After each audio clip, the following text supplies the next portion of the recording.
Hello, everybody. Today is Tuesday, February 27th, and we bring you Block Digest number 84 at block height 511,178. What's going on, JW? Just fighting with my mute button and having a good day. It's the morning. It's okay. And hello, Jimmy. Hey.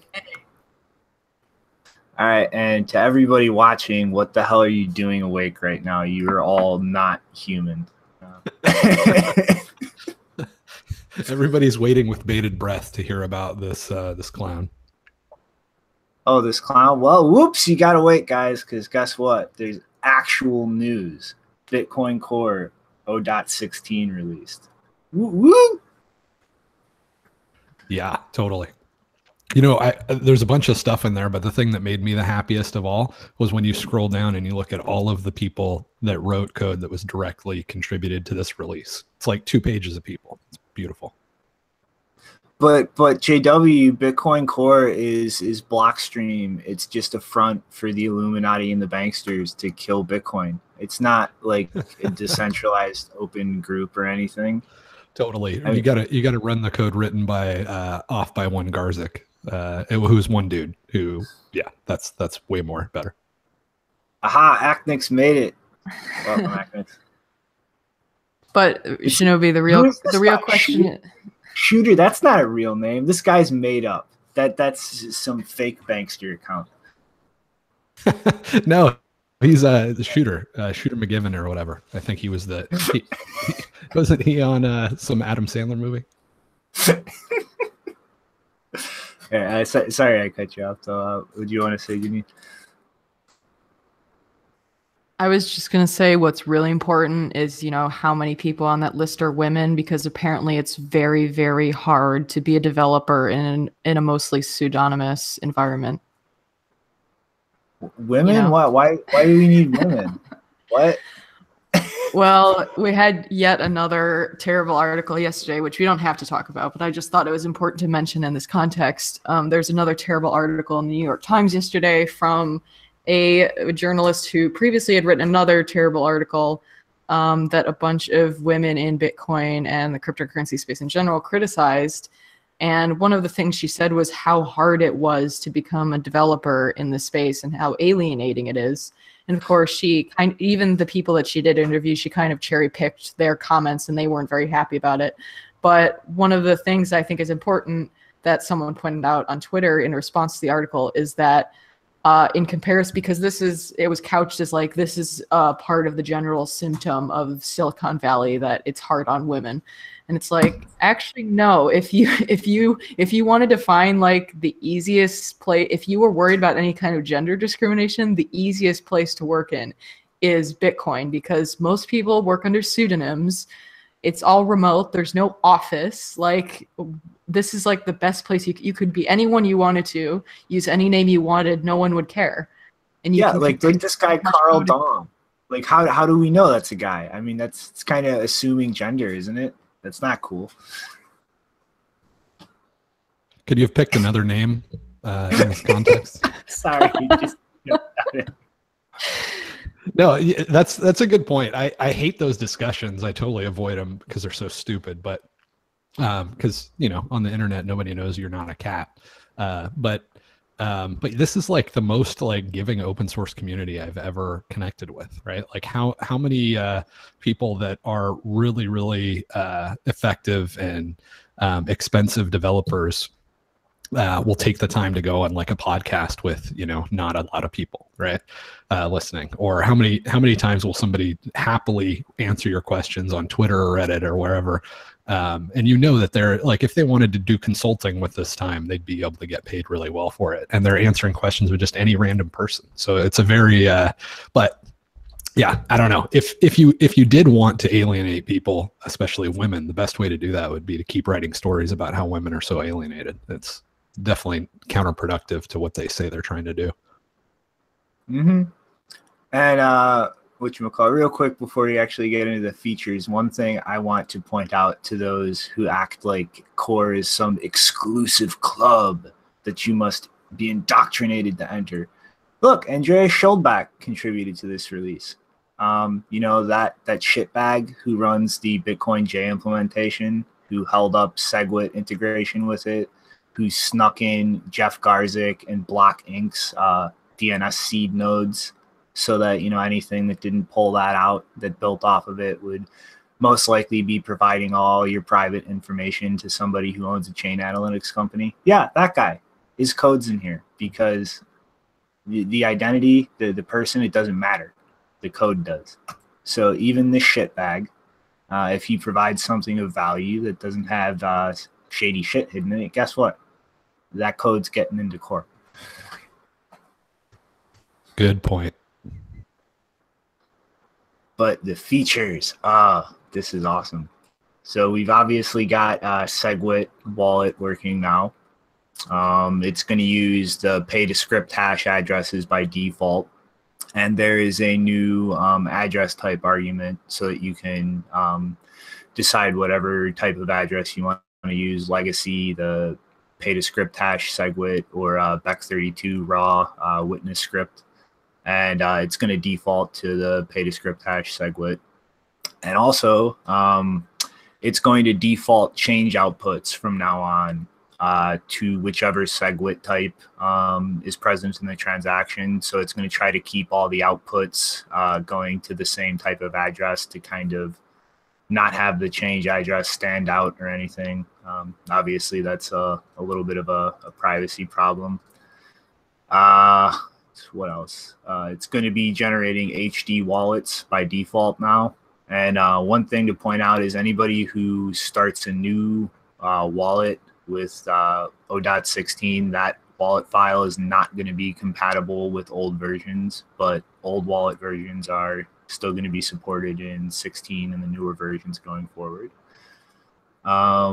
Replaced by fees now default in the GUI with a checkbox to mark a transaction is finalized. So that's good news for people who want to lowball fees and not get transactions stuck. Yeah, can I point out something with RBF really quickly? Because we actually had a problem with this happening recently where someone would be paying with Bitcoin at like a cafe or something, and the payment would not be showing up in the cafe owners or the bartender's wallet that they were using to accept Bitcoin. It wouldn't be showing up, and it was like multiple times that this was happening going to this cafe. And it turned out that the wallet that they were using did not recognize RBF transactions. And so I think this is part of maybe some of the problems that, you know, that Roger has kind of been playing on with people in regards to like scaring them about RBF and it being some kind of vulnerability, is that some wallets do not recognize RBF transactions, or it takes a long time for them to appear in the wallet, which is a problem, especially if you're, you know, paying for a meal or something at a restaurant, and it takes like a really long time for the transaction to show up. So that's definitely something that I think a lot of the wallets should be making sure that they're doing, is that their wallet is not like struggling to recognize RBF transactions coming through. There's still a lot of work to be done as far as cross compatibility, as Coinbase's handling of Bech32 has shown. But yeah, it's definitely something to keep in mind when there's new features or new address types and so forth being supported. Keep in mind that other software out there might not recognize or know how to parse that right away. So always keep that in mind. And another change, I think this is mostly for people building services using the API rather than somebody directly using Core as a wallet. But the wallet file now has a customizable wallet directory, the way the data folder does for the blockchain data. And it's going to default if you're starting a whole new instance to a wallet subfolder in the main data directory. For any existing nodes that already have a data directory, if the wallet subfolder exists, it's going to put it there. If not, it's going to default to the main data path. And obviously, there's a command line option now to override and give the absolute file path.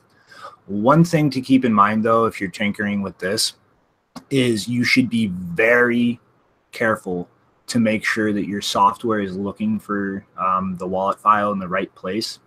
And they don't explicitly say what's going on here, just that funds may be lost if something is screwed up here. I'm pretty sure the problem would be the software generating new addresses that you use for payments and then not being written to the wallet file, so the keys being lost after the software shuts down.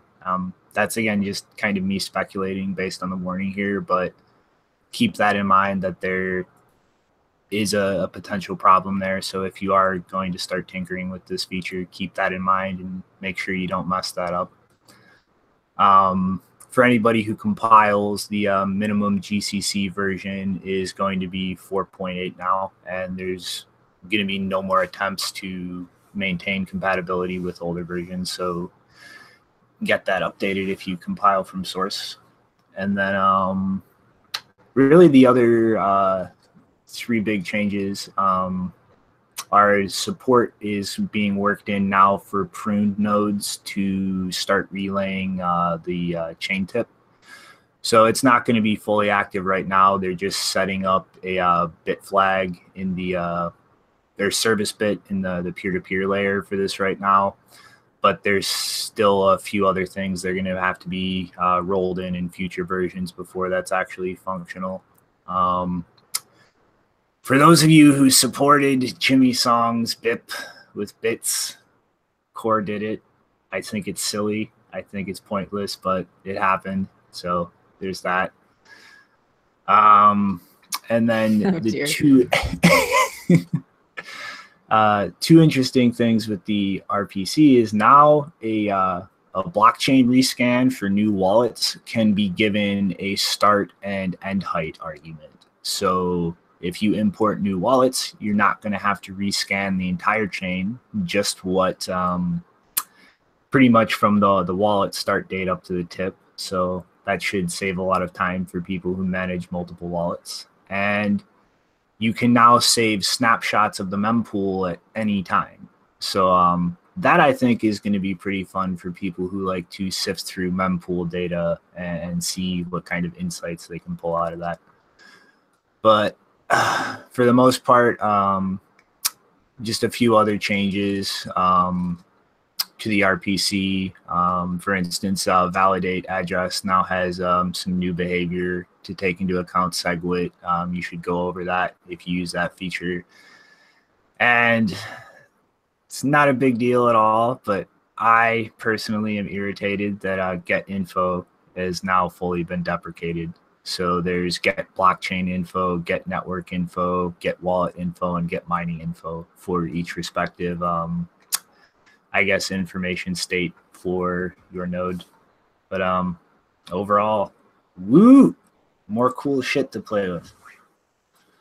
Yeah, just to briefly comment, I thought it was so funny. I mean, I saw that there was a lot of debate about Jimmy Song's BIP, but I did not expect to, like, there was like a full week period where people had like no BIP 176 in their Twitter name. Oh yeah, I just like, guys, it's like, are you really protesting that much against it? Is this like a UASF situation? Like, some of us like to just stir up shit. Okay, I have to admit that I definitely hate it, but I wouldn't. I don't know. It's not a UASF situation, but there's something about Americans and Brits that just love to come up with new measuring systems, and it drives me absolutely nuts. Yeah, like, we've got inches, we've got feet, we've got toes, we've got miles. There's no relationship between any of that. Then we throw in some stones, some pounds, and now we've got bits. It's just a absolute cacophony, but whatever. Yeah, I just personally, I feel like unless there's a lot of adoption or a compelling reason to adopt a new thing, which I didn't see there being for 176, I think it just makes sense to stick with Satoshis, because like whenever we're talking about fees, we talk about like sats per byte, and that comes from Satoshis per byte. So I feel like that's something that most people have already adopted very widely and are comfortable with.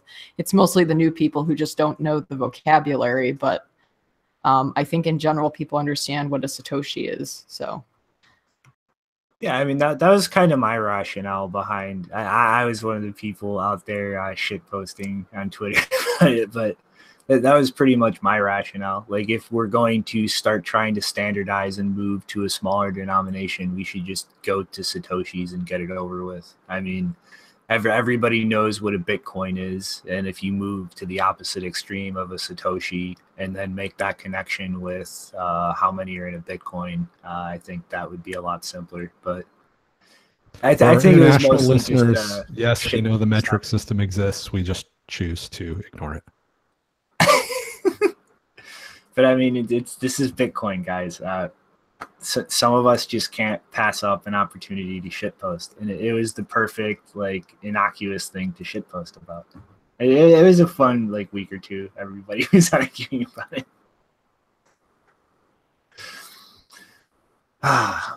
All right, so I guess we ready to move into the meat of the subject today. you mean the rotten. which ones? Oh no, you should start with the other one. The breaking news was that Craig Wright produced a digital signature. What? What? There's just memes. That one everywhere. too. the one that I posted in the internal chat. Oh wait, He I'm an idiot. he actually created a digital signature, guys. He figured it out. The joke is, of course, that instead of producing a digital signature, he just copied and pasted somebody's actual pen signature on a document. But it's the closest we've got him so far.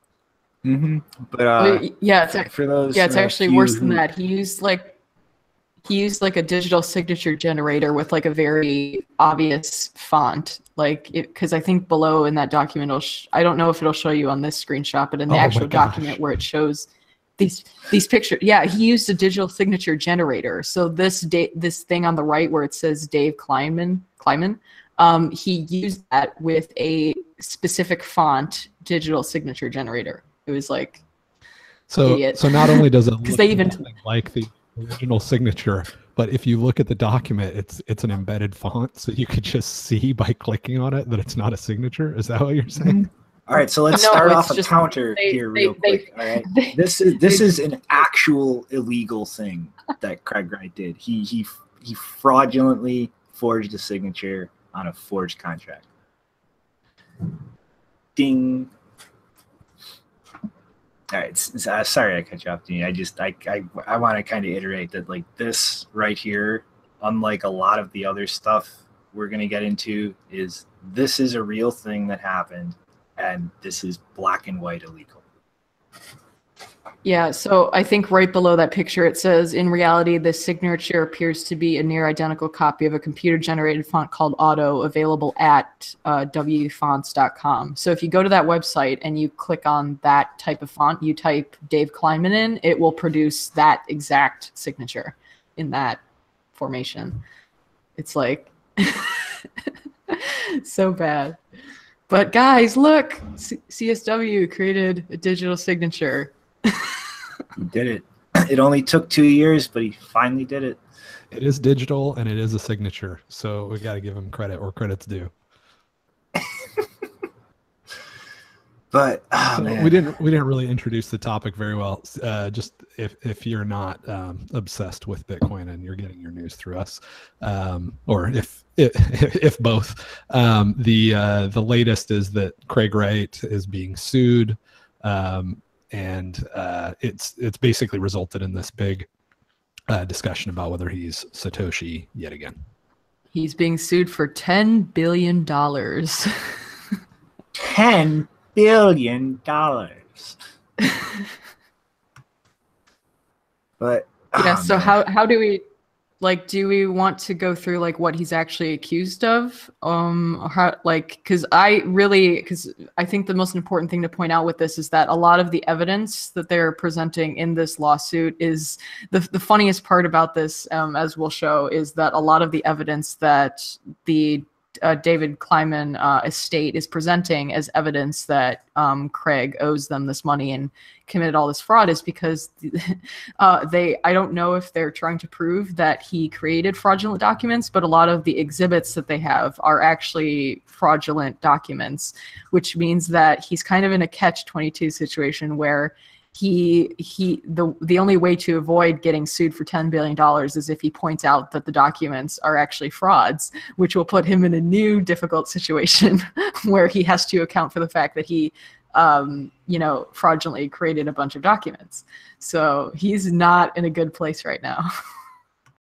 So for a little bit more overall context, there's no chance that this dude is Satoshi. He's proven that he's not Satoshi. He never made any contributions to Bitcoin or digital cash leading up to Bitcoin. He's never made any contributions since, and pretty much everything he says is stupid. So this guy is not Satoshi.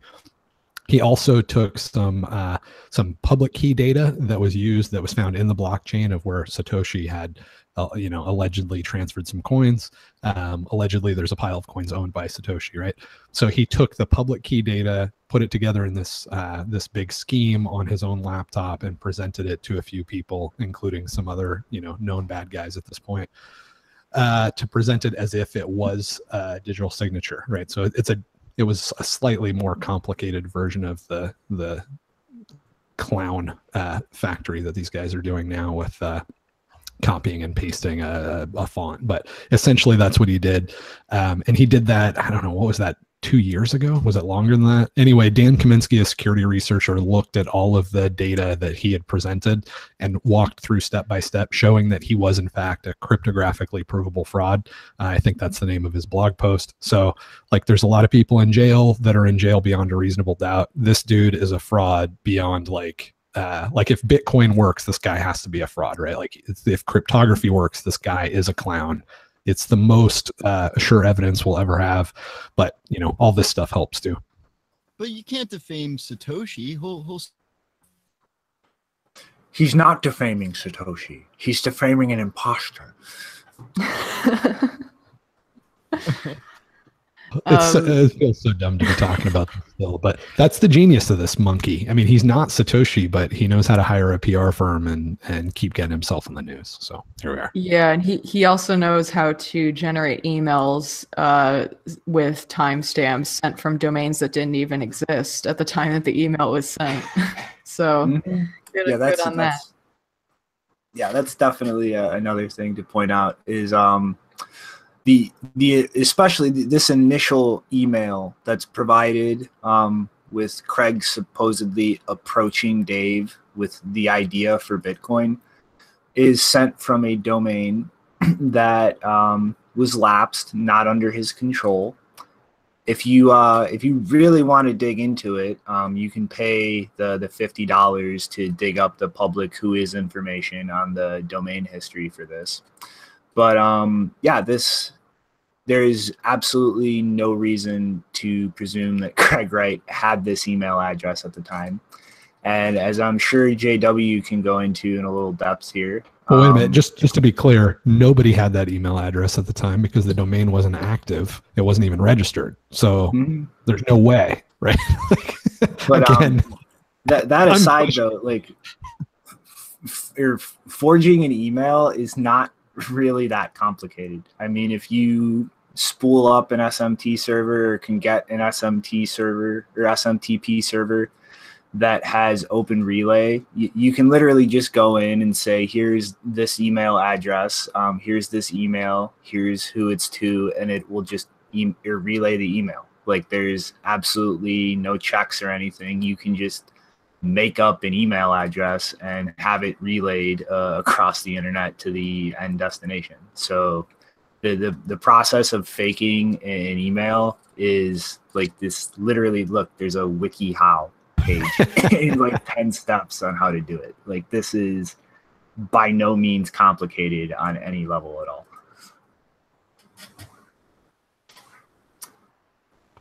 But the one thing that you have to do to make it plausible is make sure that you use an email address that at least possibly could exist in that point of time.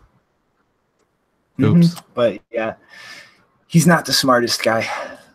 But So pretty much like most of this, like Janine said, the court case is based on fraudulent information. The emails are all fake. And as far as the Bitcoin address provided, sorry for the screen share fail, but this is like a 38-page document, and I am officially done scrolling looking for it. So we're going to slide over to this blog post. I actually have something to point out. If you go to number 50. 50, okay, all right. Thank you, because Janine, that's something I screenshotted. That's something I screenshotted yesterday because I was actually not aware that the circumstances of his death were suspect or unknown, as they say in this document. I thought that he died as a result of his illness because, as you saw earlier, it said that he was, confined to a wheelchair in his bed in his home for, a number of years. So I assumed that when he died, I thought it was a result of his illness, or I didn't really think suicide at the time. I thought, but obviously that would have been possible. But this description of his death, really, this made me reconsider what happened, because it says his body, he basically was found dead in his home. No one knew that he had died. He was already decomposing when they found him, and there was open bottles of alcohol, loaded shotgun next to him, a bullet hole in his mattress. Now, to point out the thing about the bullet hole, apparently they couldn't find any casings, so they don't know, they have no idea where it was shot from or anything, or if it was even shot at that time. They just found a bullet hole in the mattress. So there, I mean, to me that it's possible that, Craig has all of the motive, and he clearly has demonstrated that he's willing to lie to, and basically someone who he claimed was a friend, he was willing to seize, or at least attempt to seize, this man's assets. I've never, this is the first time I'm thinking maybe Craig had a role in Dave's death, because that description. Careful, Janine. People are getting banned from Twitter for putting that speculation out. Well, it's okay. It's okay. We're not on Twitter. I'm just saying, read the description of his death, consider the fact of, that Craig has clearly demonstrated he's willing to commit fraud to get money and influence, and the fact, also point out that Dave's family, no one in his family knew that he was involved in Bitcoin. Craig was one of the few people who knew he was doing this. So he not only had the knowledge, but the motive, at least in my view. He had a potential motive. So yeah. I think that's the most interesting part. For everybody that's for the two people that have an IQ under 45 and are going, oh, maybe he really is Satoshi. No, there's a group of frauds and clowns and bad actors that are running around with 11 wives and just living very strange, demented existences. And weird stuff has happened. But none of these guys have a history of contributing to the long progression of technological advancement that led to Bitcoin, and none of them have posts. And maybe there was some Bitcoin involved, right? Maybe they were mining some Bitcoin and then they killed each other or stole something. It doesn't suddenly mean that this guy has a plausible case to be Satoshi. Even that, JW, if you really dig through this, even the evidence that Kleiman was involved in Bitcoin is pretty much all resting on things that Craig Wright has pretty much put forward. Somebody who is a long history of being a complete fraud. Right. And as far as his actual technical skills, most of the people, developers in this space, experts in cryptography that I've talked to, when looking at the skill sets that Kleiman had for his work in security, pretty much none of them think that they line up in any way with the necessary. No, I was saying it's possible that these jackasses set up mining rigs. That's as much as is even feasibly possible. Yeah, I just kind of wanted to be clear. No, you're right. It's an important. It's unfortunate, but we have to keep clarifying because people have such a tendency to latch onto the story for some reason and go, well, maybe. But even in that case, the addresses, the Bitcoin addresses that supposedly have balances on them that are associated with these guys, even that doesn't add up. So it's not like there's not obvious fraud going on, even if we assumed like the most basic, they just set up mining rigs and got some Bitcoin. Like even then, there's reason to believe, like very strong reason to believe that that's bullcrap. So it's like nothing. There's just nothing here. Mm-hmm. And like, yeah, these addresses, like this 1933 one, which is specifically cited in the court case documents. This is a withdrawal address from Mt. Gox. It has nothing to do with Kleiman or Wright, and this is publicly known because, hey, all of Mt. Gox's data is sitting out there in the public. And I mean, this gets even more ridiculous that another address claimed to be owned by Wright is yet again pretty much disconnected from either of them, and is another Mt. Gox address. And if we actually look at this graphic here, you can see that a proof of solvency transaction made by Karpeles and all the links down from there, and then a deposit of a very small amount to one of the child addresses by Craig Wright to try to make it seem like there was some connection between him and that addresses. So he pretty much just took a small amount of Bitcoin and sent it to this address to be able to kind of claim some kind of connection on the blockchain. And like, again, all of Mt. Gox's information is publicly known. And like both Wright and the Neugen character, who we'll get into in a second with regards to Kleiman's company in Florida, both had accounts, and pretty much the balances they were dealing with was just a few $1,000s, a few $100s, is literally pocket change compared to the amounts of Bitcoin being talked about in this court case and that Craig Wright claims to have control over. So if we really step back and look at the information in terms of the blockchain, like this is, he literally just picked a random like whale address, sent a small amount to a related address to create a small circumstantial connection on the blockchain, and has just been claiming like control of this. And it's complete nonsense. Like, it's like he completely forgot the blockchain is a public, transparent database that everybody has access to. The pain in all this is how effective it is, though, right? Like we are putting very little time and energy into this. There's just a wealth of data that shows every single one of these claims is absurd. And I think Forbes is running articles about how, you know, the man that claims to be Satoshi or something like that with the title. Like, come on, it's just so bad, but it's really, really effective. I think Time Magazine on Twitter retweeted the Forbes article or something, so it's pretty cost effective. I don't know what it costs to file a lawsuit where he's at, but it's probably less than $1,000. So if this is intentional, or if this was just laying some seeds and, you know, somebody is responding to those or whatever, the end result is, you know, there's probably at least 1,000 people after this that are going to go, oh my gosh, CSW really is Satoshi, in spite of all of the evidence to the contrary. Mm-hmm. And then, you know, as far as Kleiman's company, W&K Incorporated in Florida, this, I think, is really the only substantial thing in this court case. Kleiman did have a company incorporated in Florida, and in the public records, he was the sole member and sole owner. So,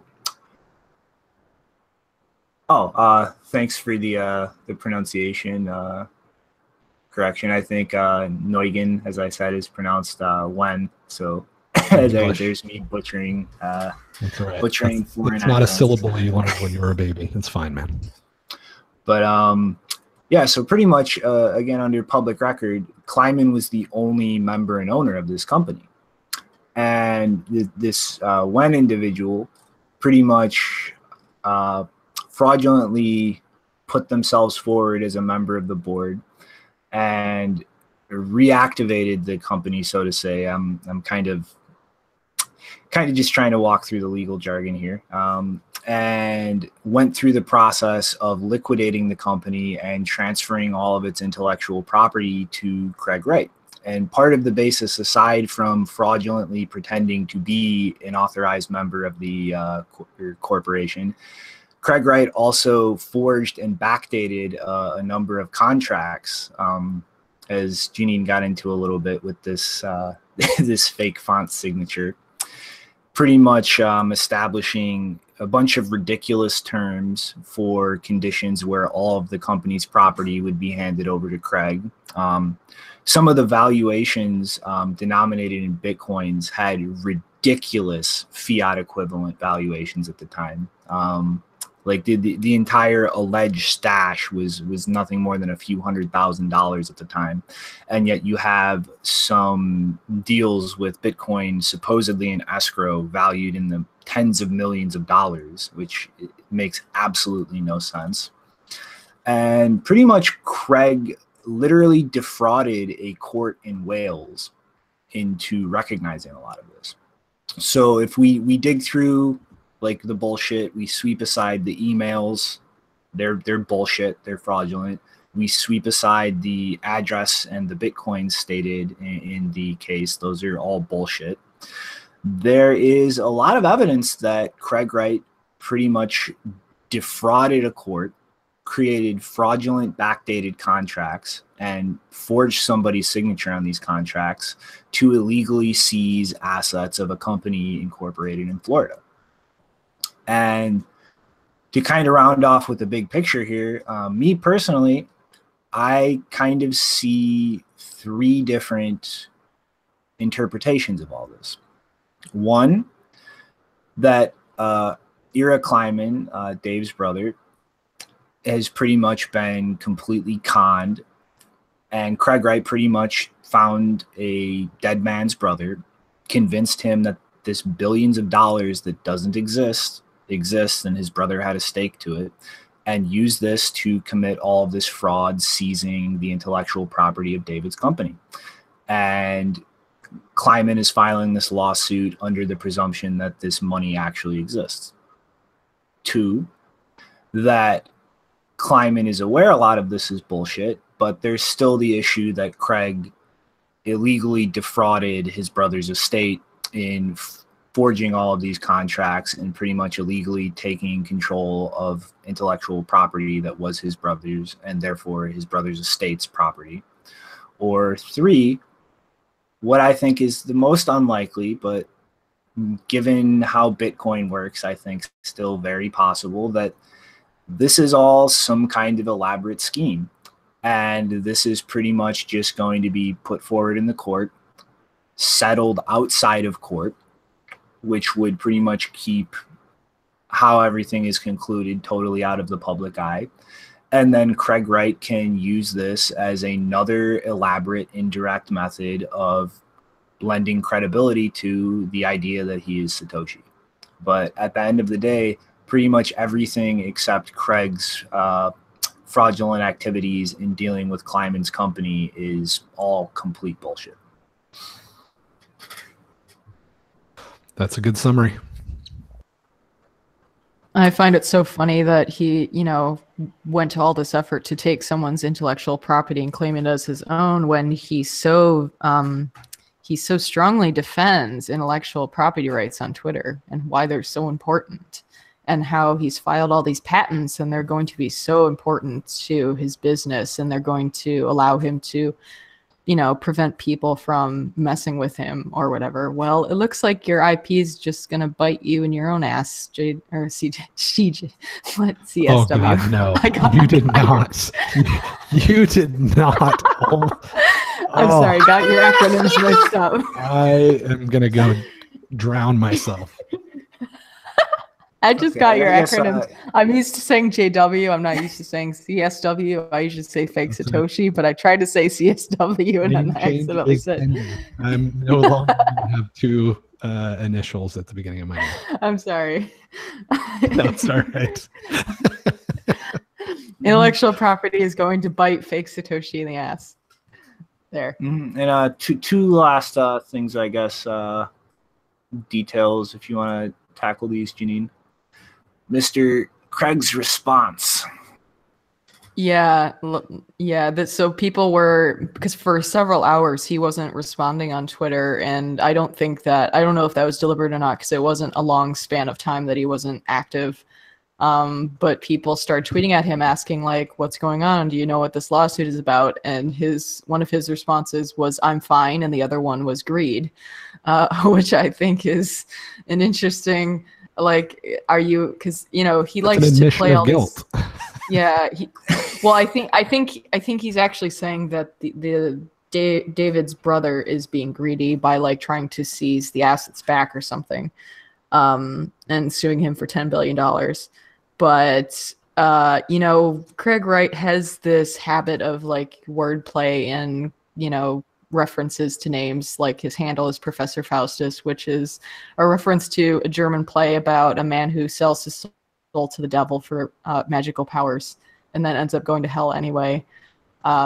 So I wouldn't underestimate his ability to, have some critical commentary, but in this case, I think he was a critical commentary of himself. But in this case, I think he was talking about the greed of David's brother, which is kind of like, people just they don't understand. Like, I'm pretty sure if his lawyer was standing next to him when he tweeted that, he would not have sent that tweet. People do not get, you're not supposed to talk about that kind of stuff when you're getting sued for $10 billion. That is not a good thing to do.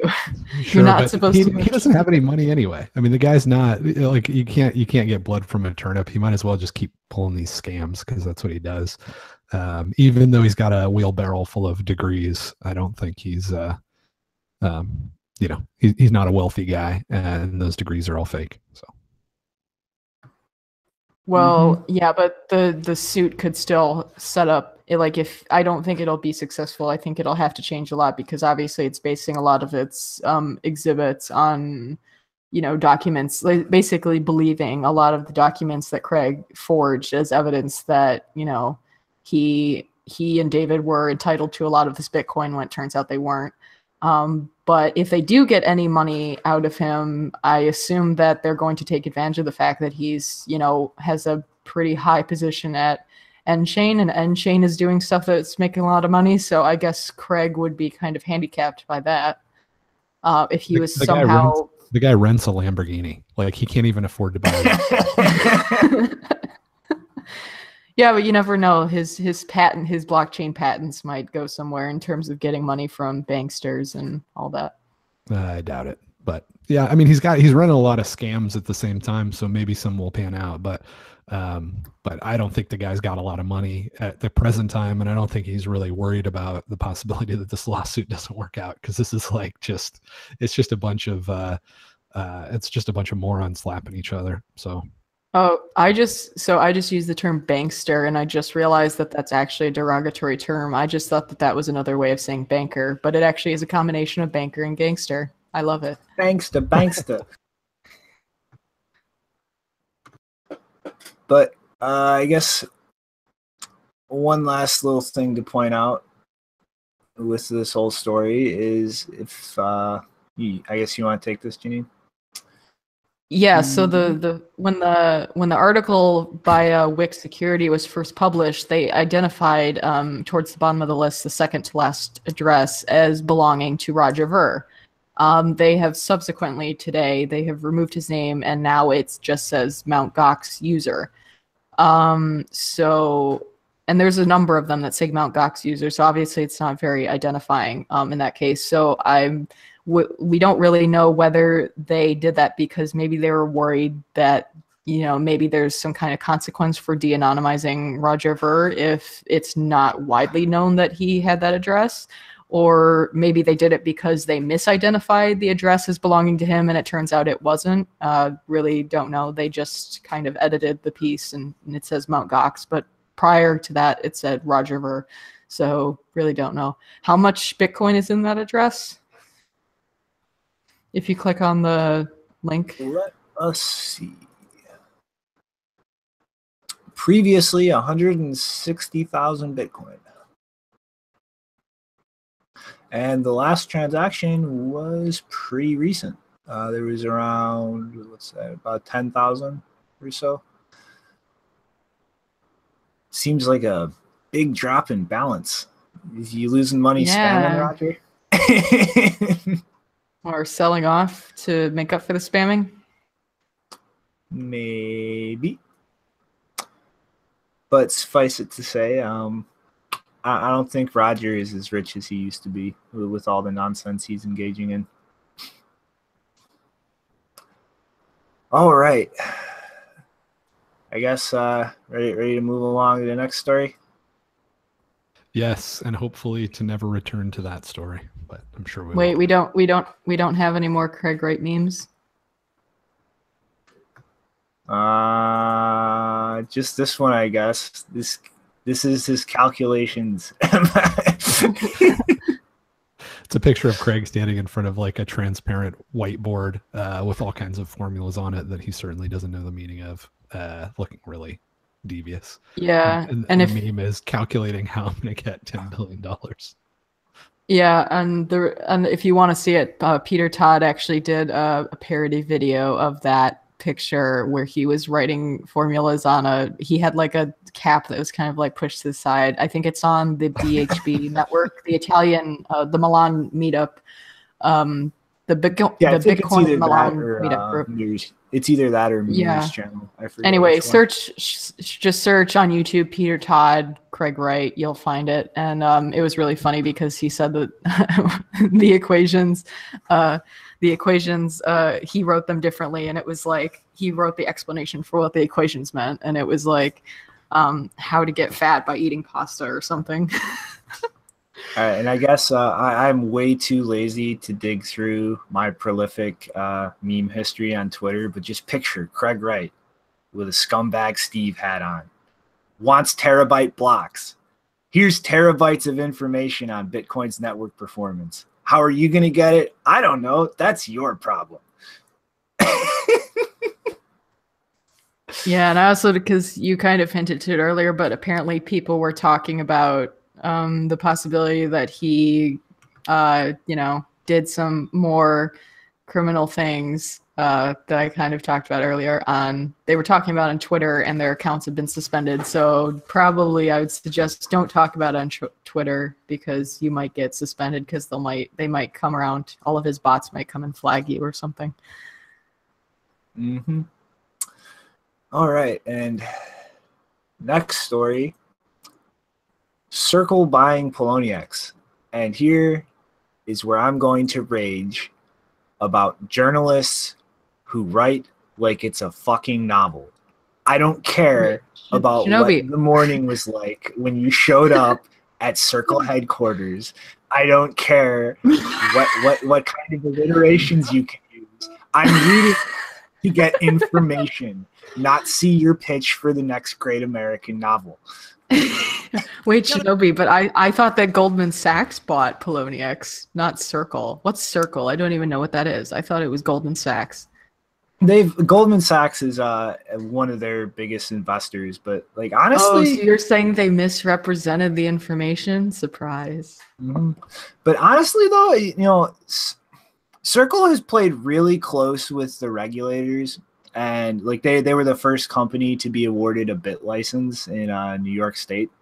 But honestly, from a customer point of view, I actually really liked their services when they still had a consumer-facing brokerage service.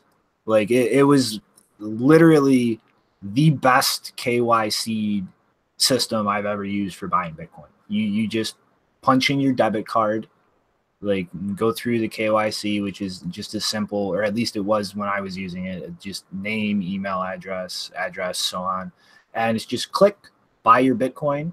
You could withdraw it immediately. There was none of the wait with Coinbase. Like they have a week-long waiting period for things to settle and so forth. It was very simple, like almost no friction to it. And you could instantaneously have control of your Bitcoin. And sadly, as this rambling novella gets into at some point in it, a lot of people were using stolen credit cards and other bank information to make purchases. And so they had a very high fraud rate and cost increases because of that. And that's pretty much what led to them shutting down the broker service for the retail market. But through that entire time, they have been running a very dominant over-the-counter trading desk. And part of what actually led to this whole deal in buying Poloniex was they are the OTC broker that Poloniex would go to kind of transfer crypto earnings into fiat to be able to pay bills, pay employees, and so on and so forth. And, you know, it's a lot of people who are kind of new to the space might have no idea who this company is because they weren't around when they were doing retail facing brokerage services. But like this is a pretty old company. Like this has been around, I want to say, since 2012, 2013. And despite the fact that they shut down the retail facing side of the business, like their OTC trade has been booming. And they've actually established, like pretty much most of their clientele are other exchanges like Poloniex, miners, and big whales. Like places like Circle's OTC desk are where people who, like the people who mined in like 2009, 2010, so on and so forth, go to liquidate their coins because there's just not enough liquidity on normal exchanges for them to sell without pretty much swinging the market around wildly. And, you know, as much as people might not like regulation and companies that play nice with them, I mean, the simple fact is that big OTC businesses like this kind of have to. And this is where like big money goes. Like, yeah. Well, I mean, Yeah, but too, right? Poloniex is like I said in the chat yesterday, I think this is where when Polo dies, because a lot of the shit coins are not going to be able to stay on Poloniex in that kind of environment because most of them, including Ethereum, could possibly be classified as securities, and that would not sit well with an exchange that is apparently trying to get on good terms with the SEC. So good luck with that. Well, that's actually like the most interesting part about this. They actually approached the SEC about this purchase, and they're planning on registering it as an actual exchange with the SEC. And they're actually the first business in this entire space who has approached the SEC to register and get licensed as an actual legal exchange. And you know, aside from that, real quick, like one of the things they point out is obviously Polo support problems for those of you who've seen John Travolta staring around in the Polo lobby. And that's pretty much going to be their first order of business when they take over operations of the exchange, is try to get customer support actually functioning and not pretty much just being a gigantic ghost town. But as far as their licensing with the SEC, I mean, like you put it perfectly. Like when Polo is dead, like there is no way in hell after Circle takes control of this business that you're going to see the shitcoin of the week dynamic continue. And like honestly, this is, I think this is really going to have a lot of implications on the space because of that. Gonna buy back into Bitcoin to get rid of your shitcoins. Yeah, well, I mean, because it's like if like them taking over in the way they seem to want to operate the business, like I think this is going to be a big culling of shitcoins. Like Poloniex is one of the biggest markets out there for them, and I think the bar for getting listed on Polo is going to be a lot higher. And a lot of the dead coins, the coins without developers, the complete scam coins, those are going to disappear. And I think we're just going to be left with kind of the cream of the crop, so to say, in terms of altcoins.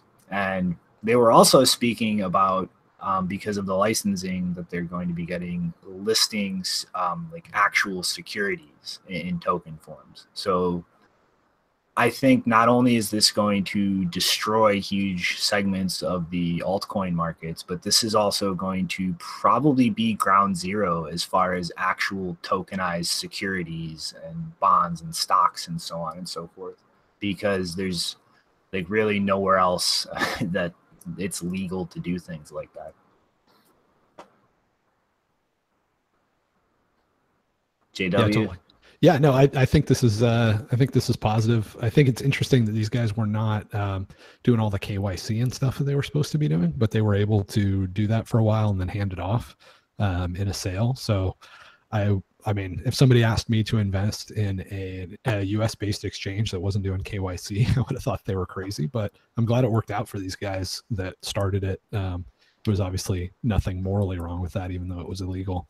And yeah, I mean, it sounds like a happy ending to a pretty big phase of this, and it does also sound like you're right. We might be getting closer to seeing some of the shit coinery being worked out of the system. So, hey, Shinobi, can you scroll down to the bottom of the article, because I think it said something about Jamie Dimon. Yeah. Maybe. Oh, what lower? Bit lower than that. Oh, well, yeah. It was also at the very, very bottom. So maybe in 20 years, no one will know who Jamie Dimon is. To be honest, most people around me don't know who Jamie Dimon is. Like, I didn't even know who the CEO of Chase. Wait, Chase? JP Morgan Chase? Yeah, I don't know the difference anymore. Yeah, same thing. Yeah, I pride myself on knowing the names of as few politicians and heads of scams as possible. Yeah, I mean, for the most part, my attitude has always been, if it's not the actual geographical area you're living in, then why are you paying attention to it? It's probably not going to have any effect on you anyway. Gangsters are gangsters. Don't give them any more attention than you have to. I do love that we're using Fortune right now as our news source, though, if that's a good yeah. Fortune does not have a. Maybe you should show. Do you still want to show the BitConnect article? Yeah, totally. So as we were wrapping up the CSW stuff, it just hit me that I actually saw a better article, a more trustworthy news source came from BitConnect. Yeah, you got to pick the cars, man. Don't screw it up. Or Shinobi's having. We're trading the Google AI. So BitConnect actually mid last year, they're running a known Ponzi scheme, total scammers, and the title of their article is. So can you scroll up just a little bit? I just want to read the title. So, fake self-acclaimed Bitcoin creator in quotes harshly criticized by core developers and community. Then there's a picture of Craig and it says claimed stamped over it. And again, these guys are known criminals and con men, but they've done a pretty fair job representing the debate with CSW. Then pop open Fortune and let's see how those guys compare. Our trusted news source. Done. You're going to give me another reason to hate them besides the great American novelist. So then Fortune's title is self-proclaimed inventor of Bitcoin, no quotes, accused of swindling $5 billion in cryptocurrency.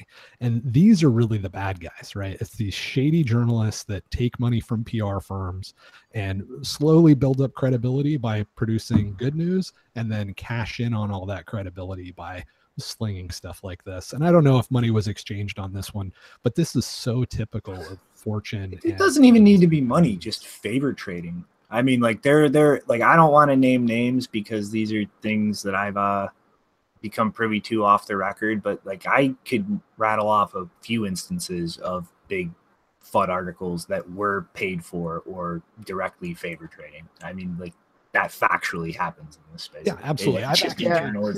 Who's the author of this one? I think you have to scroll down below the image because now they don't have the author's name by the title. Oh, wow. Wait, by Bloomberg? What? Wait a second. Scroll down. By Bloomberg. What? Was this a reposting? It's even better. So Fortune and Bloomberg are responsible for this travesty, but yeah, I mean, this is typical. It's not like if you've ever run a business, you know that you can flip somebody a few bucks and get your article in a trade magazine, and a lot of times you can write it.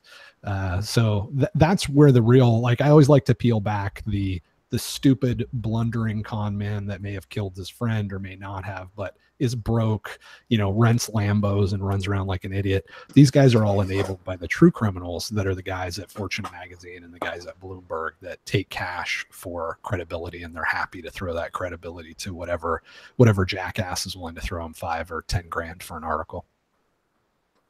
Mm-hmm.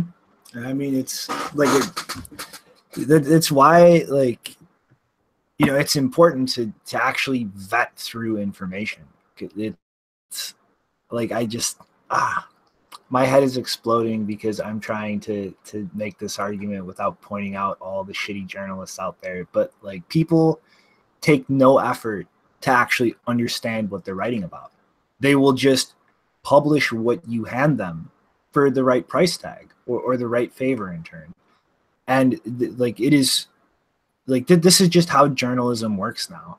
And when you apply it to something like this space with all of the big interests out there who have a very big profit motive to see cryptocurrencies just tank, like, everything should be assumed as bullshit until you actually dig through. Yeah, that's actually the first time I've seen a media outlet list a different media outlet as the author. Like, I've seen them say, oh, this is coming via Bloomberg, or this is reposted from Bloomberg, but I've never seen them actually have the author tag be a different media outlet. That is insane. But yeah, to continue that about journalism, like I was saying about that article that was published in the New York Times yesterday about women, so she ended up tweeting, she is having a conversation with someone, and she made this comment about how the reason that people don't like her article is because it's not simple enough.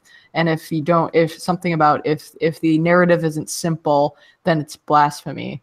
And it's like, no, she wasn't listening to any of the criticism at all. She was completely blocking it out. And which it made no sense to say that she was getting criticized for her narrative not being simple enough. The actual problem was that her narrative was too simple. She wasn't acknowledging the complexity of the situation in a complex system. You can't apply simple narratives to complex systems, and she was not getting that. Most of these journalists do not get it.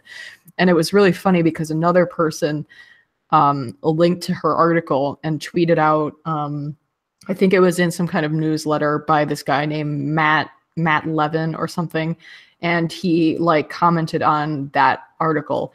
And then I love how journalists will they'll say something like, this is a half-baked idea. That's what he said in his newsletters. Like, I have this half-baked idea that cryptocurrencies came out of a world where a bunch of dude bros were upset that computer literacy wasn't being rewarded, and so they created cryptocurrencies. And a bunch of people were criticizing that, and he was shooting back at them. It's like, well, dude, you began your paragraph by saying you had a half-baked idea. So now we're showing you it's less than a half-baked idea. It's a completely raw egg. But he still defended it anyway. He wanted to appear, it was like false humility. He wanted to appear like, oh, I'm just having this idea floating around my head. But then when you actually criticize it, it's like their entire narrative rests on it. It's so weird. Yeah, it's like, okay, I have to do this and step slightly outside of the crypto space right now to kind of illustrate this point. Recently, if you say Trump, the pencil's going back. No. Okay, so for those of you who don't watch Sargon of Akkad, go watch his most recent video. There was literally an article published in, I believe, either CNN or MSNBC, claiming that wanting to colonize Mars is an expression of the patriarchy. Like that's journalism now. So please, wherever you get exposed to it, take it with a grain of salt. But speechless. But I guess next up is something I don't really know how to feel about. There is a new company called Cointaxes now that purports to provide a very simple way to handle your cryptocurrency taxes. And I know there's a lot of people out there who want to play things by the book, want to pay all their taxes, dot all their, I's, cross all the T's, so that they don't have trouble to deal with. But please God, don't just dive into using a service like this that I guarantee you is going to be scooping up all your private information, correlating everything. Yeah. And Especially, it has this little thing on the page behind this really annoying, like, clickbaity stuff that you have to, like, figure out how to get out of the way. It says coming in 10 days for the oh no, scroll back up. Right there. It's at the up there. Coming in 10 days for this tax season, but refer a friend and earn $15 in ETH. I find that hilarious because it's like, oh shit, is that going to be more taxable income?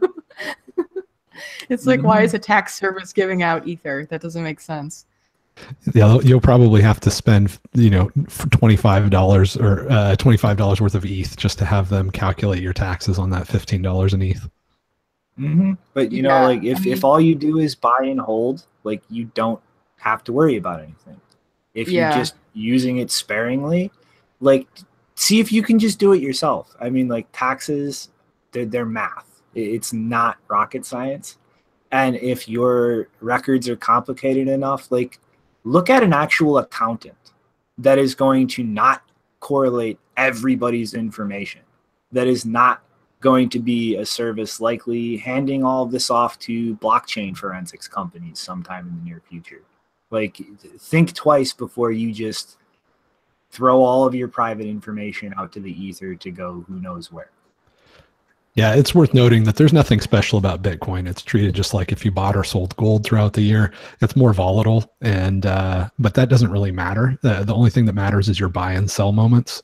And you still have to, even if it was gold, you'd have to calculate how much you gained or how much you lost for each buy and sell. So it's really not special. So I would just use a regular accountant, and they're probably going to go, well, there's a lot of transactions here. It's a mess. Let's guesstimate and try to get about 80% right, and then be done with it. So that's the way to go if you do want to pay taxes. And if you don't, good. And if you are holding so you don't even have to, even better. Yeah, and I just want to point out, if you scroll to the bottom of that website, they have this disclaimer, which they purposely really grayed out so it's hard to read. So in order to get rid of that annoying thing, you have to click on learn more about coin. No, you just click on the button learn more about coin taxes, and then it'll go away, Shinobi. Okay, that too. You're getting through the referral system now. Do you see the disclaimer on the page? You might not even be able to see it. If you scroll up, oh, there you go. Okay, so on my webpage, it doesn't actually show up, which is really annoying. Like, you have to, it's just, I can't see it. It's like barely visible. But it's always important to read these things because they will generally tell you like how strict they are about their data sharing policies. Like, I'm going to try and figure out whether they're part of the blockchain alliance that, shares data with law enforcement. But yeah, they're definitely, you want to make sure that they're not sharing anything to do with cryptocurrencies or outside of cryptocurrencies as well. You want to make sure that the services you're using are not sharing data with parties that you didn't consent to. So always read these when you do these kinds of services, especially when it deals with your money. Yeah, this looks like they're pretty much firewalling themselves from any legal liability of fucking anything up. Like, this is not legal, accounting, tax, or other professional advices or services. So pretty much if they fuck something up and you are counting on them to get things right, that's still all on you.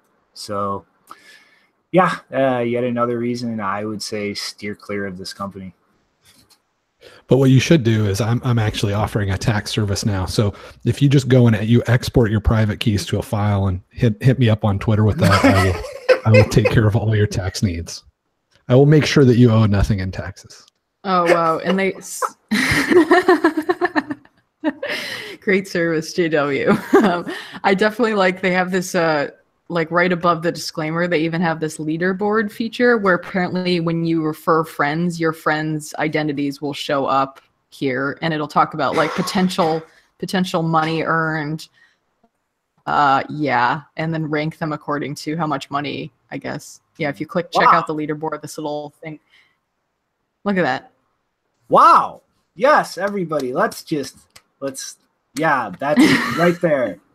Fucking so responsible with private information. So responsible. Because you know, when you're filling out your taxes, you definitely also want to give them your entire social graph so that they can harass your friends who may not even, want to deal with this kind of thing. But of course, yes, give them your entire social graph.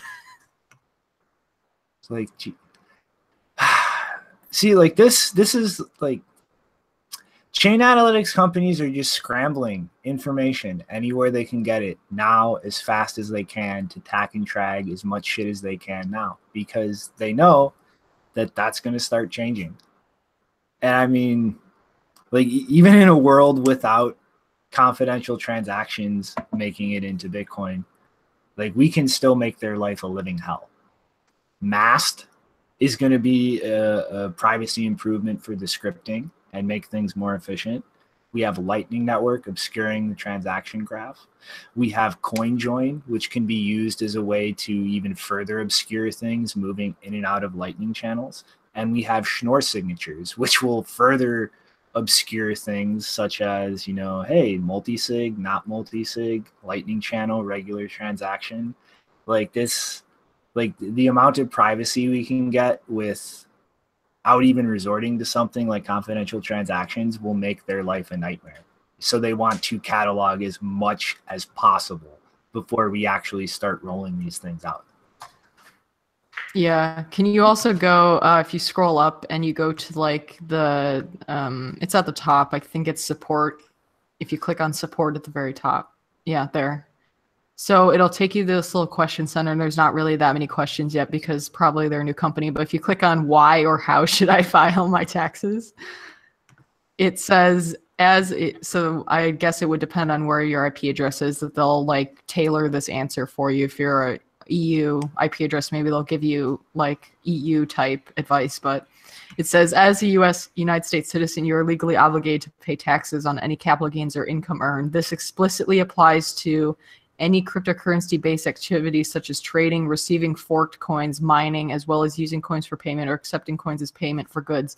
Now they list, I don't think receiving forked coins counts as income unless you actually sell them for fiat. I don't think that's been determined yet.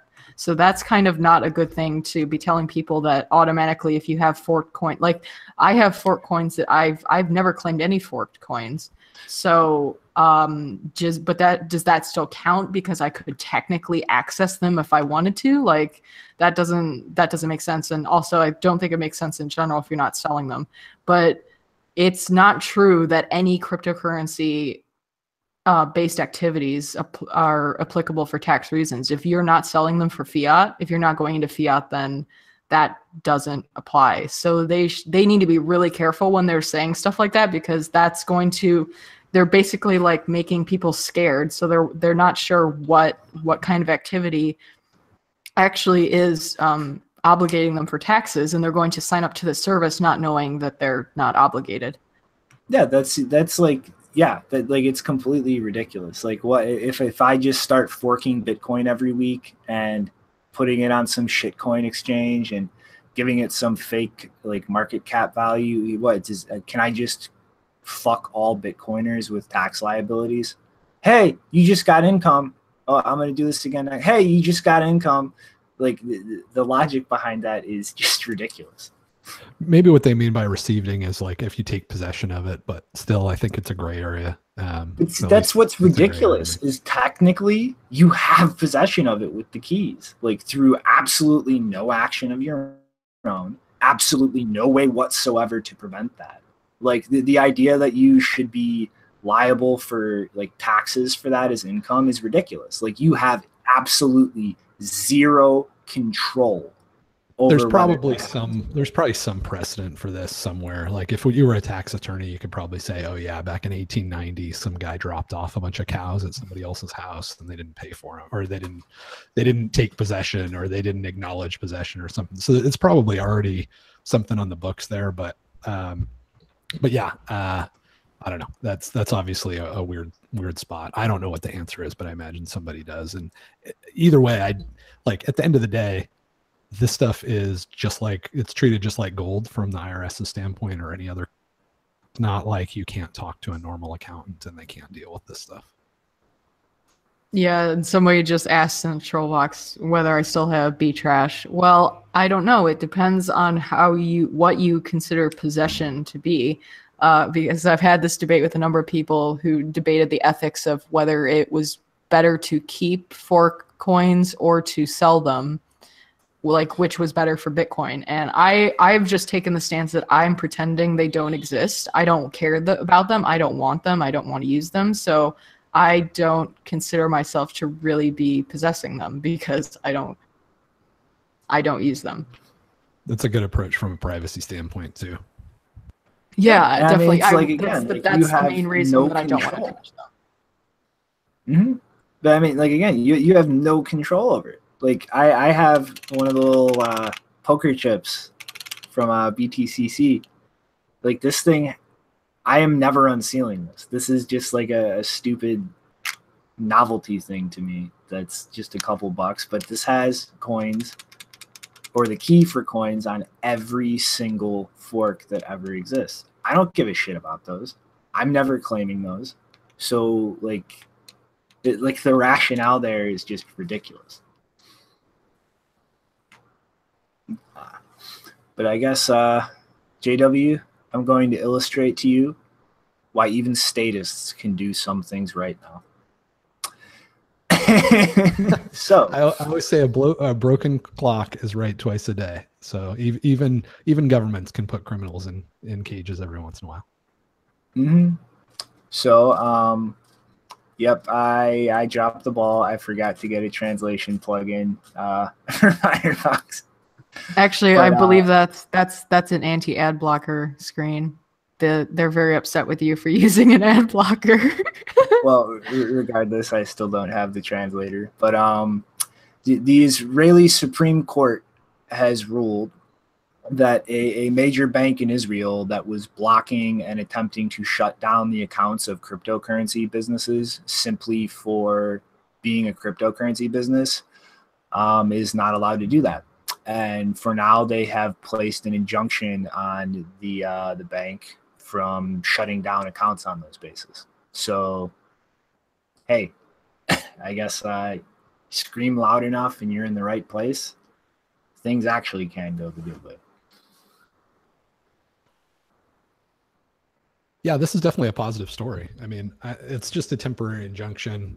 It's just one small, judge making a call. I don't know that. Well, but a judge is this the Supreme Court?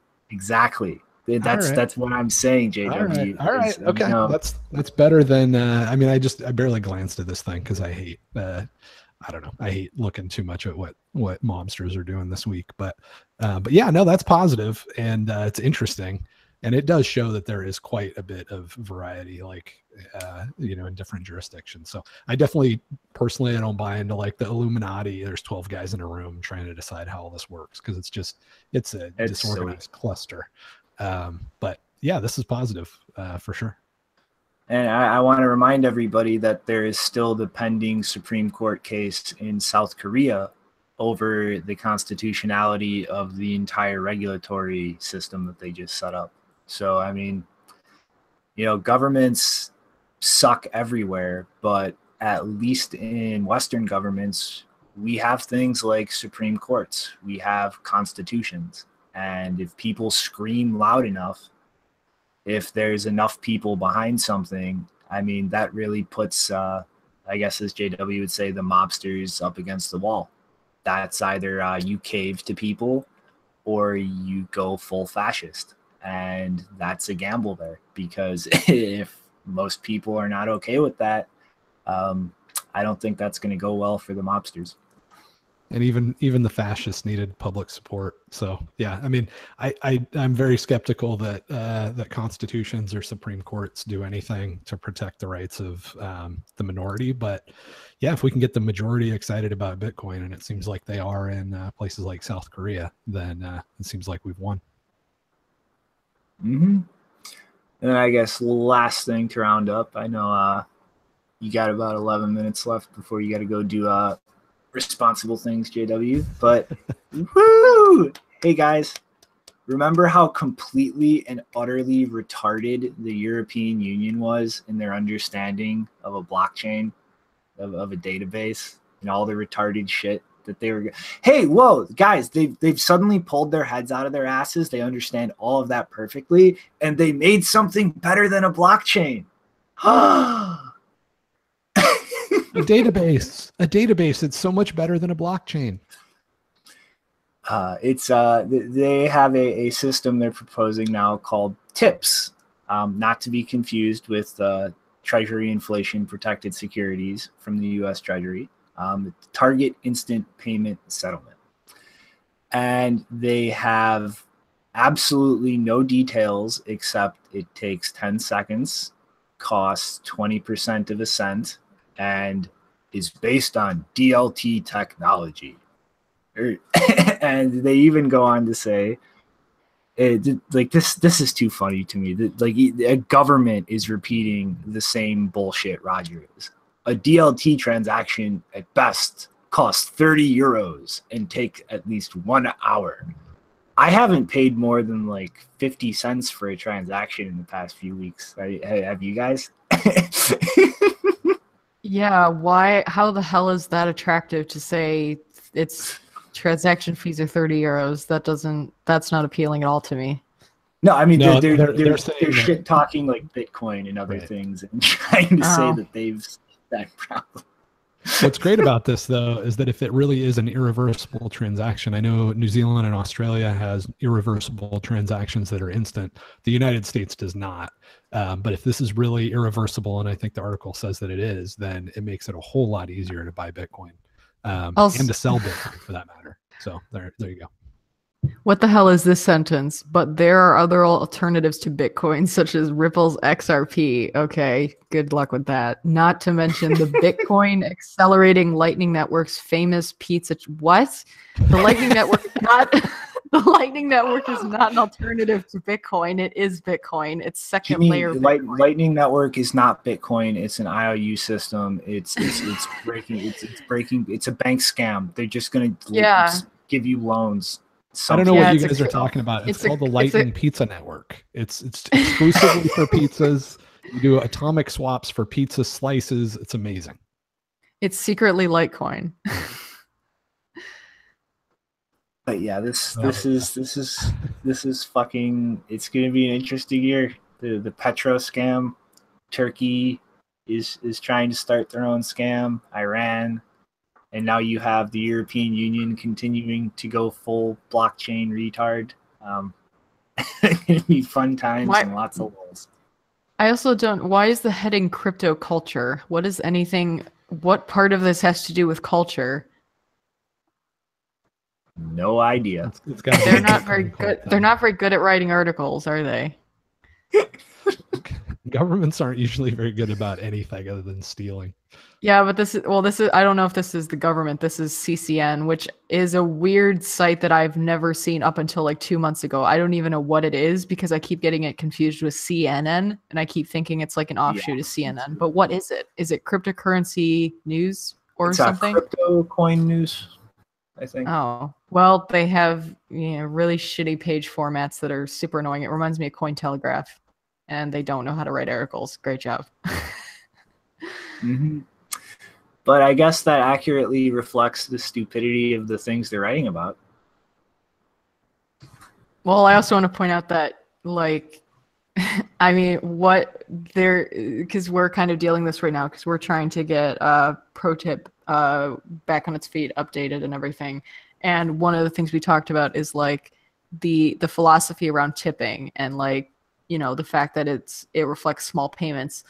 I don't see how a payment that costs 30 euros for the transaction fee is a tip. Like, why is it called tips? That doesn't make sense. No, it doesn't. It's super cheap, is my guess, because they're just using a database now. And what they're talking about is they're claiming that they're using, if I read this right, They're claiming they're using DLT technology, but also DLT technology, whatever the hell that is, right? It's that distributed ledger nonsense It's term. Bitcoin, but they can't call it Bitcoin because then that puts Bitcoin in people's heads. Yeah. So they're saying that they're using something like DLT, which is awesome, and it's not a blockchain, but it's a database or something. I mean, it's just such a cacophony of terms. They don't know what they're talking about. But then they're trying to insult DLT by saying that the fees are high, implying Bitcoin for sure. So it's just a mess.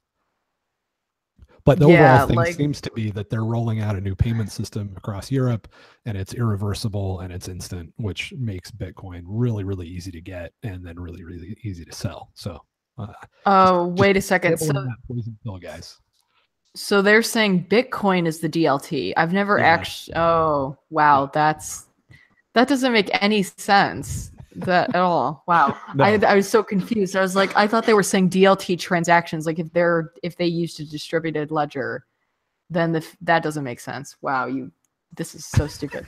Not a well-written article, but hopefully at least that nugget of Europe is rolling out a new payment system. I mean, the great thing is that as Bitcoin becomes more popular, these banks are going to have to become more like Bitcoin. And if this is the way that I'm reading it is right, they've just taken a big step in that direction by making payments irreversible. Because right now in the US, if you use a credit card, a debit card, or a wire transfer, you can reverse it for days, weeks, or months after the transaction. So that makes it really hard for somebody to sell you Bitcoin because they're not going to know whether they're actually going to be able to keep that money or whether it's going to disappear from their bank account 2 months later when you've already run off with their Bitcoin.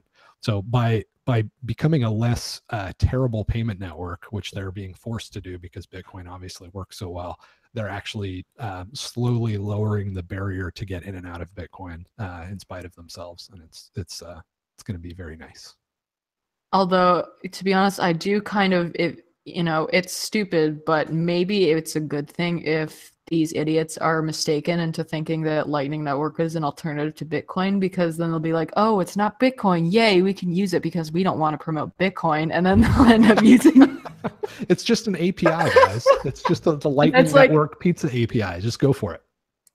It's like, hey, I want some Lightning Network tokens. Okay, here you go. Oh, wow, this looks very similar to Bitcoin. Yeah, it does, doesn't it? Oops. Oh, but yeah, sorry, if you're at the European Central Bank and you think Bitcoin transactions take at least an hour, first of all, you don't know how English works. When you say at least, that means it cannot take less than an hour. That is not true at all. It takes at least 10 minutes. 10 minutes is the at least part, guys. So oh, God. Yeah.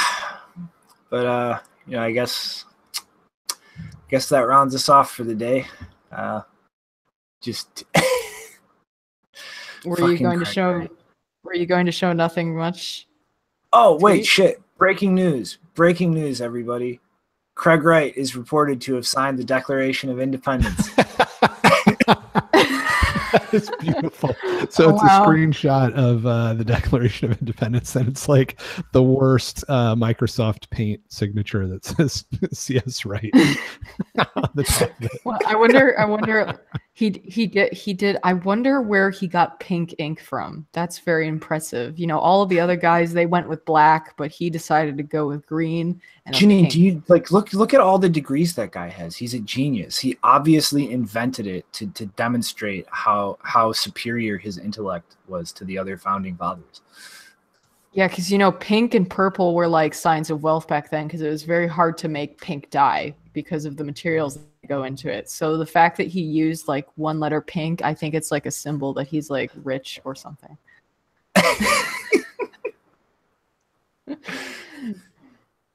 Oh man. All right. So who's got some rounding off thoughts for the day? My rounding off thought is code was written, code was released, lots of people participated. They fixed a lot of non-sexy but really important stuff, and that's amazing and much more important than anything else we talked about today. So congratulations to all the guys on 16.0. We really appreciate it. Hear, hear. Janine? No funny tweets. I'm trying to find it. Just a second. All right. Well, in the meantime, here, Craig Wright. Here. Yep. Keep going. Beep boop beep. Craig Wright is a fucking scammer. He is not Satoshi. Come at me, bitch. Do something about it. And Janine's final thought, which is probably a little more eloquent than mine. No, I like yours. It was good. I just wanted to share that because I'm also a person who has never had to go into debt, and so, you know, Bitcoin's attractive for that reason, I guess. I'm trying to find the other thought that I have, which is about the whole IOTA situation. Really. Oh my god! If you Matthew Green has been arguing with IOTA developers for like the past week, and it's like some of the most hilarious. They've gotten to the point where they don't want to answer each other's questions, and so they're arguing about who should answer whose question first, and they're not coming to agreement. So now they're answering each other's questions with hashes. Oh my god!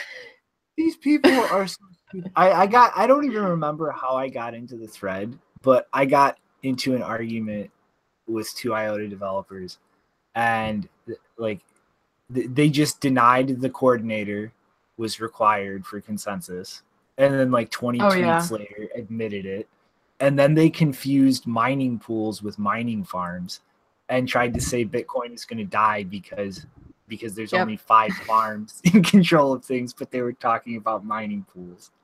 Here's the only, because so Come From Beyond, if you're not aware of who that is, that's Sergey, and he's the guy who developed the curl hash function that was proven to be insecure towards the end of last year in the fall. And his excuse for why first of all, they purposely, according to their claim, they purposely made it insecure as a copy protection mechanism. And he says he's done this before for another project. So yeah, you're dealing with developers who purposely introduce vulnerabilities into their code for copy protection. Okay, we'll take that answer. But the only thing I really have to say about IOTA is, they keep saying basically anyone who brings up the coordinator, they automatically assume that it's criticism. And so they'll be like, oh, the coordinator's going away. It's okay. It'll be gone by the end of the year. It's like, okay, IOTA, I'm going to take you on your word. If you take away I will wait until you take away the coordinator, and then you can come to the adult table and have the discussion about whether IOTA is more secure, more decentralized, better than Bitcoin. Until you get rid of the coordinator, you are a centralized testnet, and I don't care about you. You've proven that your developers are not exactly the most honest or competent people. Any developer who deliberately introduced a vulnerability into their code, I'm like, that's the last straw for me. You don't do that. So until the coordinator is gone from IOTA, then you can start, after the coordinator is gone, then you can start talking about whether IOTA is even comparable to Bitcoin. But until then, I think that's the extent of their claim to anything. My only comment on IOTA is tertiary computer. Yeah, good luck with that. Oh man. All right. So guys, I guess if you liked it, subscribe and like it. If not, I'm still confused why you're here. And enjoy a laugh at the fact that all of these people out there building the better thing than Bitcoin, they don't even understand how Bitcoin works. So until next time, guys, toodaloo.